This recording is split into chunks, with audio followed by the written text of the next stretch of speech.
Hello everybody, welcome to the episode today of Creative Visions TV. Glad you're here. I'm your host Karen Dahlman. This is my board partner Rodney. Today we're talking about how to move from the lower astral levels into some higher levels, such as I would call them the higher octaves of existence, which allows you to reach into those who have your best interest at heart. Could be your angels, your guides, your guardians, ethereal beings, you name it, they're there, but we have to get through these lower levels. And the lower levels is what I tend to call the dead zone. It's where we get stuck just talking to this poltergeist and lower astral beings. And yeah, I believe that's all there. It's more negative, the tricksters, the ones that are just stuck and not moving forward and blah, blah, blah. Now, I'm not saying they're evil and bad and demonic. I don't buy into that. What I do believe, they're stuck in their behaviors they had as a human. Now, as we know, humans can be very horrific at times and I think humans are more evil. Evil people can be bad. So that's where you get into the lower astral levels of dead zone. And I ask people to really try not to stay there too long. You kind of can't help. That's where you start out. Everybody starts out on that level, and then you got to work your way through it. Would you say that too, Rodney? Yeah, I didn't want to. I don't know if you That's remember. right, I had absolutely no desire. I wanted to talk with angels. I want to talk with ascended masters. I want to talk with all those flowery terms that we hear all the time. That we found out. Well, at least I have a different feeling about that now. But in the beginning, the first real successful session that we had was talking about a young lady who had died in a fire. I don't remember the exact details, but she had evidently died in a fire. Yep. And there was some mystery behind how she died, why she died. And I did go research that out, and I found out that a woman had died in that place where we went to.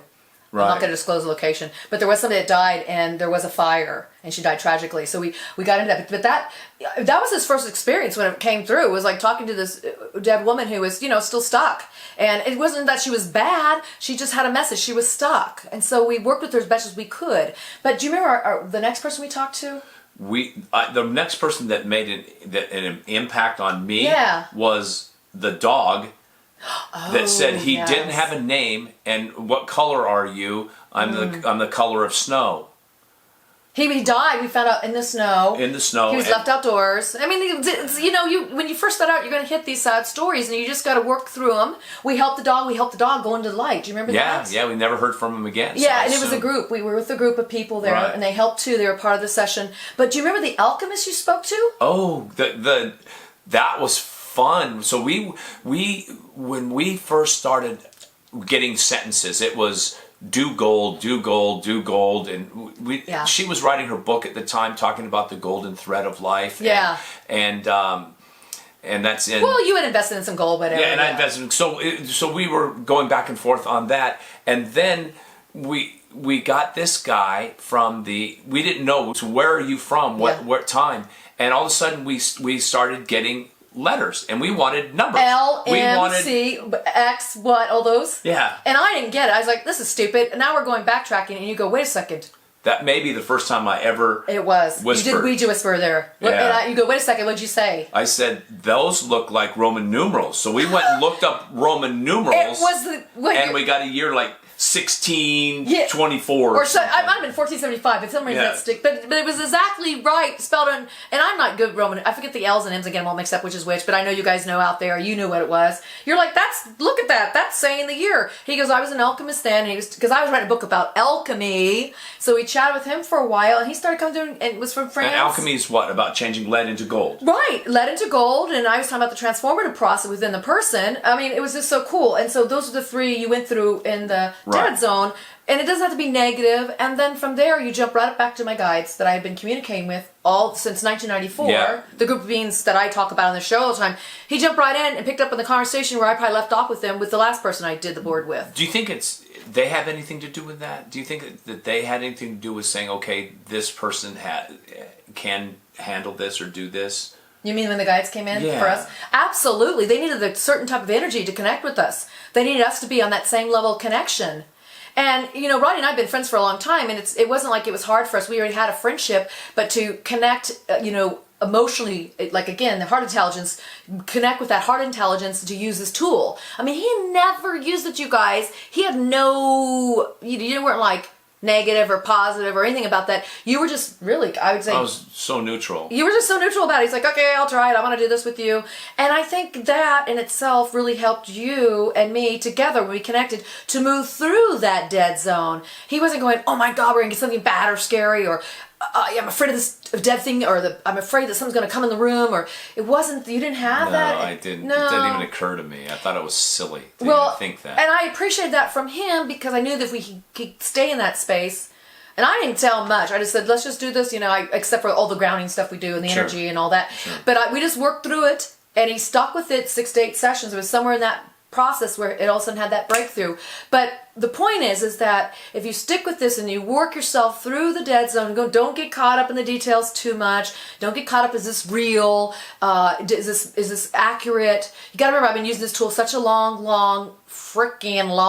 time. I know people don't believe me, but it's been 44 years I've been using this tool. So it's a long time when you work with it. So I have a better chance of moving through with somebody, a partner, through those energies, because I've done it, traversed it so many times. I'm not afraid of that level. You don't need to be afraid of it. Just work yourself through it, and in time, I don't know how long that'll be. It might be 6, 8 sessions. It might be 8 months. It might be a few years. I don't know. It's up to you and your consistency of using this tool and your partner you choose.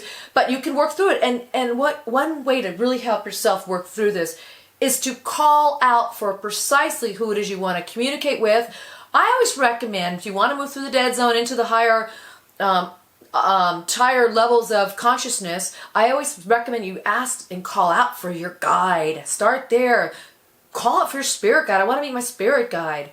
And just move through there. Now, what I did when I first started out years ago, it was in 1984. So at that point, I've been using the board about 11 years. And I met a spirit guide on there, and her name is Wilma Jean.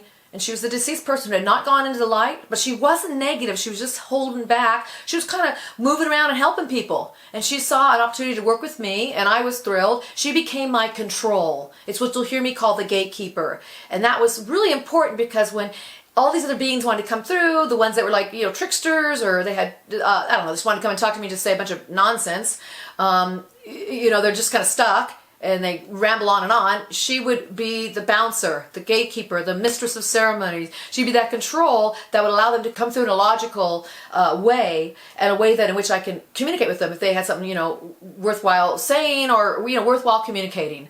Because I'm not going to spend time talking to some she would ixnay them, or what would Wilma Jean do? Oh, she would be just like a person at the gate saying, like a bouncer, let's say you're going into an event, and they say, do you have your ticket? Can you get in? Okay, I'm going to bring this one through. Okay, she would say, Karen, so-and-so wants to talk to you. We got this being here, and he wants to have a... And I would communicate with them. So I was working in the dead zone, but it wasn't a negative thing.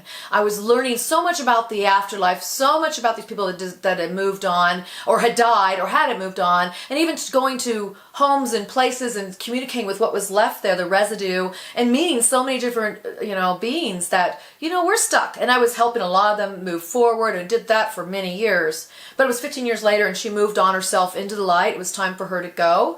And it was beautiful. It was beautiful. But yet she helped me.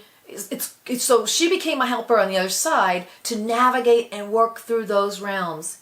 And once she left, at that point, my angel had started coming through, and then my angel helped her move on into the light. And then from there, I just continued to talk with all different kinds of consciousness in many different realms. Man. Yeah. So your angel's still there? Angel's still there.